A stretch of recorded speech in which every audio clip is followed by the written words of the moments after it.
Assalamualaikum warahmatullahi wabarakatuh dan selamat pagi saya ucapkan kepada semua anak-anak enam Najih. Saya mengharapkan anda berada dalam keadaan sihat dan bersemangat untuk meneruskan PDPC online kita pada hari ini. Hari ini, objektif pembelajaran cikgu akan merujuk kepada bagaimana untuk kita membina dan menulis ayat dengan cara yang betul dan gramatis. Untuk makluman anda semua, membina ayat merupakan soalan di dalam kertas bahasa Melayu penulisan kertas 2 di bahagian A, di mana anda perlu menjawab ataupun membina 5 ayat berdasarkan soalan yang diberikan.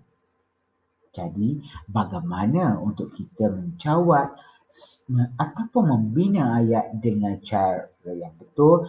Jom kita sama-sama meneroka apa yang saya akan beritahukan anda. Untuk panduan membina ayat, terdapat 5 peraturan ataupun panduan yang perlu awak semua ikuti. Yang pertama, jangan menggunakan watak saya. Saya tegaskan di sini, anda sama sekali tidak boleh menggunakan watak saya di dalam binaan ayat anda. Tak kiralah keluarga saya, adik saya, nenek saya dan semuanya. Kerana apa? Bukan anda yang berada di dalam gambar tersebut. Jadi, gunalah watak yang bersesuaian mengikut gambar yang diberikan. Contohnya, sekiranya lelaki, gunalah nama Haziq. Sekiranya perempuan, letaklah nama Hazikah. Seterusnya, yang kedua, jangan masukkan waktu.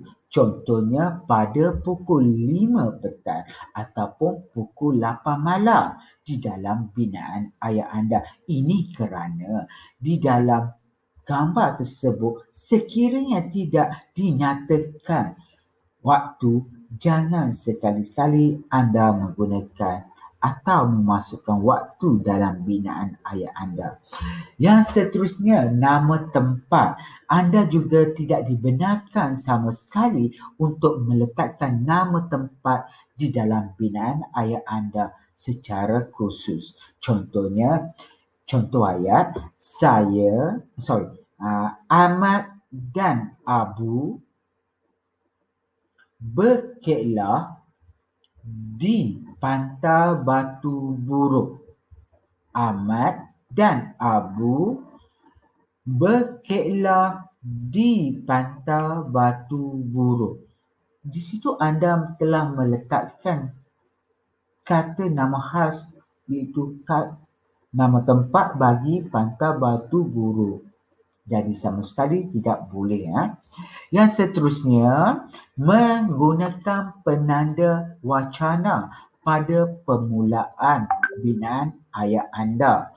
Contoh, pada hujung minggu, Ali dan Abu bersama-sama mengulang kaji pelajaran. Tak boleh sama sekali. Dan yang seterusnya, anda tidak membina ayat. Contoh, awak menggunakan ayat gambar di atas menunjukkan, itu sama sekali tidak dibenarkan. Ingat, 5 perkara yang tidak boleh anda ada dalam binaan ayat. Jom sekarang kita melihat bagaimana untuk kita membina ayat dengan terbaik.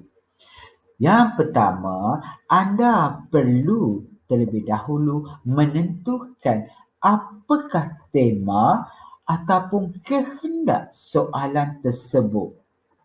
Dengan kata lain, anda perlu menggaris kata kunci soalan sebelum anda memulakan proses membuat ayat.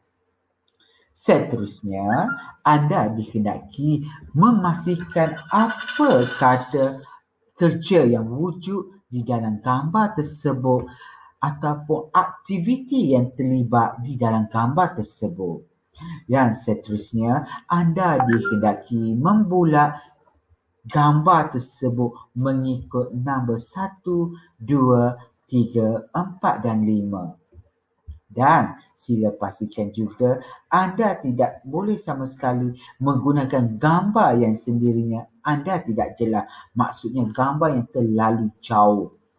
Sila pilih gambar yang berdekatan di dalam soalan tersebut.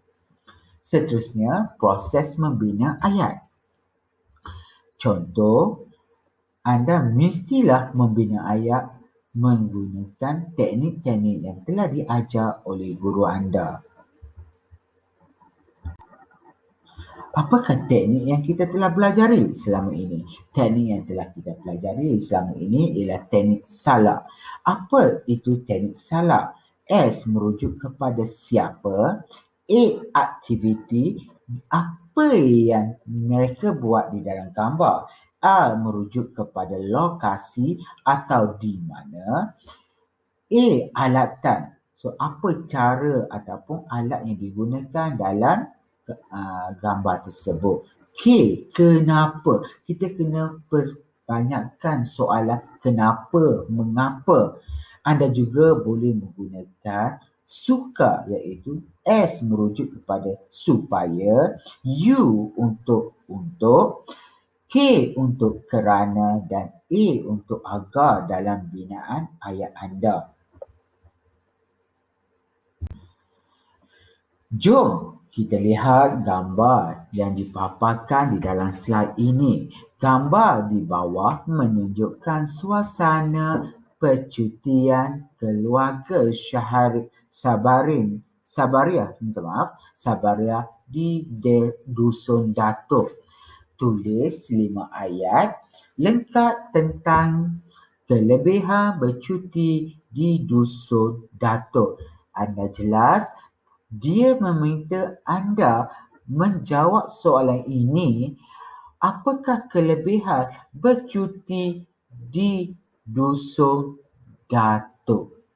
Apa kelebihan kita bercuti di Dusun Datuk? Itu kehendak soalan. Jom, yang pertama kita mesti terlebih dahulu menentukan di mana kita nak bina ayat yang pertama dengan cara membulatkan gambar tersebut dan memberikan nombor. Okey, jelas di situ saya telah memilih gambar lelaki yang berbaju merah. Saya telah meletakkan wataknya ayat. Ataupun anda boleh juga menggunakan ayat Daniel ataupun Daniel. Apa yang Daniel buat? Daniel sedang mengait. Mengait apa? Mengait buah rambutan.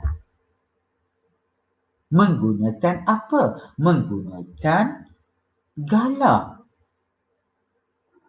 Kenapa? Apa kelebihan dia mengaitkan buah rambutan tadi? Untuk meringankan beban Datuk Sabaria. Ayat saya akan menjadi ayah mengait buah rambutan menggunakan galah untuk meringankan beban Datuk Sabaria. Itu contohnya. Jom kita tengok apa lagi gambar yang ada.